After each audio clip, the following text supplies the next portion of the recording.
Hey, if you're curious, what are some of the most high-risk industries or businesses to get into, or maybe you just want to avoid these businesses, you're trying to get into start your own business and you want to avoid high-risk industries, then you've come to the right spot because we have put together a dashboard here that's going to show you some of the highest risk businesses that you could get into based on the Small Business Administration loan data over the last 30 years. The SBA, the Small Business Administration, makes their loan data publicly available. And we took that data and got it into a dashboard format so that we can slice and dice the data in a bunch of different ways.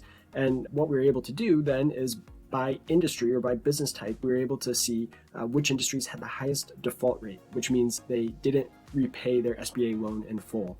And so this list here is our top 50 industries with the highest default rate. So we can see an industry titled food service. Now, this has only had 421 loans over the time period, so I would take that with a grain of salt. This is probably some specialty, maybe like a catering business or something, some specialty business that would be considered food service. Videotape and disc rental. So this makes a whole lot more sense. So here would be your Blockbuster video or video stores that really got decimated by Netflix, and we can see a 25% default rate there. You'll see real estate agents and brokers, again, high default rate, really got beat up in the 2008 financial crisis. Same thing here with new single-family housing construction, got beat up in 2008, 2009. So a lot of that makes sense. And then you have retail stores, retailers that would just make sense. Those are hard, tough businesses to operate.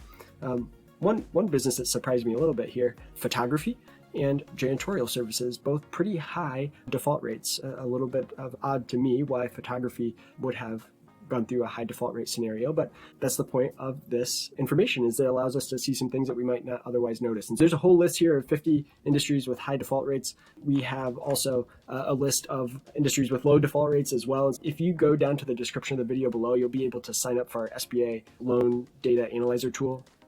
There's a link down there that you'll be able to go to sign up, and then you'll be able to play around with this data on your own and look for your industry that you're considering maybe starting a business in or working in, and find what to avoid or what to go after. We at ProjectionHub help startups and existing businesses create financial projections, typically for SBA loans. And so if you are looking to start a business, you need a loan, and maybe your lender asked you for a set of financial projections, we'd love for you to think of us. We have a library of 100 or so financial projection templates for many of these industries that you could create a set of financial projections to go along with your loan application at the bank. And we'll put a link to that as well in the description of the video below. So if you have any other SBA data that you're interested in or would like to see, we'd love to be able to create some content for you, and reach out to us at support@projectionhub.com. We'd love to hear from you. Thanks.